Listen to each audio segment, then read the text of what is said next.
치매 치료와 관리에 있어서 좀 강조하고 싶은 부분, 치료 외적으로 가장 필요한 게 뭐라고 좀 생각을 하세요? 우리가 이제 기본적인 인식이 치매는 아직까지 뚜렷한 치료 방법이 없다라고 생각하고 있잖아요. 그렇지만 치매의 상당 부분을 차지하고 있는 이제 혈관성 치매의 경우에는 저희가 고혈압이라든지 당뇨라든지 고지혈증이라든지 이런 성인병 관리를 잘 하는 것이 예방에 상당한 역할을 합니다. 그리고 개인적으로 생각하기에는 이제 신체적인 건강이 무엇보다 중요할 텐데요. 꾸준한 운동을 하는 것이 필요할 것 같고, 또 다른 하나는 저희는 이제 사회적인 동물이라고 표현하잖아요. 그래서 나이가 먹더라도 우리가 주변과 관계를 계속 유지하는 사회 활동이 있다면은 치매 예방에 도움이 될 것이라고 생각을 합니다. 예.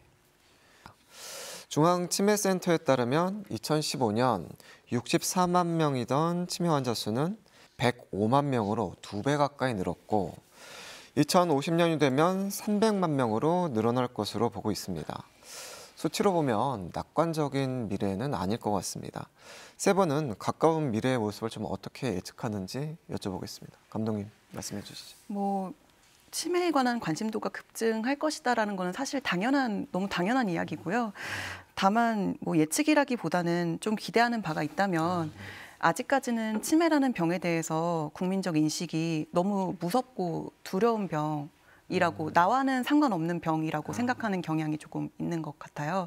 하지만 누구에게나 걸릴 수 있는 일이고 나도 걸릴 수 있는 일인 만큼 좀 그런 두려움을 가지기보다는 우리가 이걸 초기에 어떻게 빨리 발견할 수 있고 또 해결을 해야 되는지에 대한 그런 논의들이 좀 사회적으로 스스럼 없이 돼야 된다. 계속 국민들끼리 얘기를 해야 된다. 그래서 보호자들도 지치지 않고 좀 또 에너지를 얻고 이런 사회가 되기를 바랄 뿐입니다. 예, 계속 드러내야 되고 또 여러 가지 논의가 활발하게 좀 이루어져야 된다는 말씀이신 그렇죠. 것 같고 교수님 어떻게 생각하십니까? 고령화 사회가 되면 물론 이제 치매 환자도 늘어날 것이고 또 반면에 일하는 사람도 많이 있을 거라고 생각을 합니다.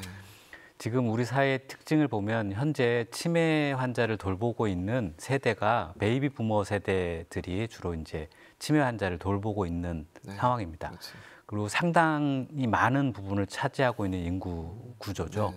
이분들은 이제 그 상황을 겪었기 때문에 좀 사회가 지나면 인식은 좀 변화가 될 것 같다고 생각이 됩니다.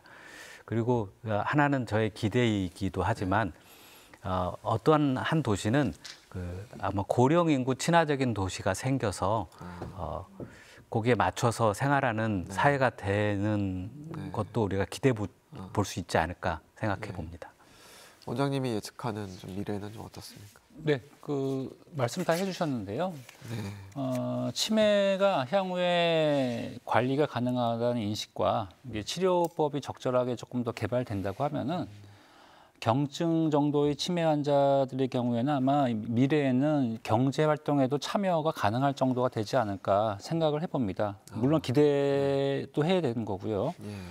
충분히 이분들도 존엄을 받고 충분히 현재 상황에서 자기 스스로를 관리할 수 있다라고 하는 능력을 우리 스스로가 인정해주고 대처해준다고 하면은 조금 지금보다는 좀 더 좋은 미래가 되지 않을까 예측을 해봅니다.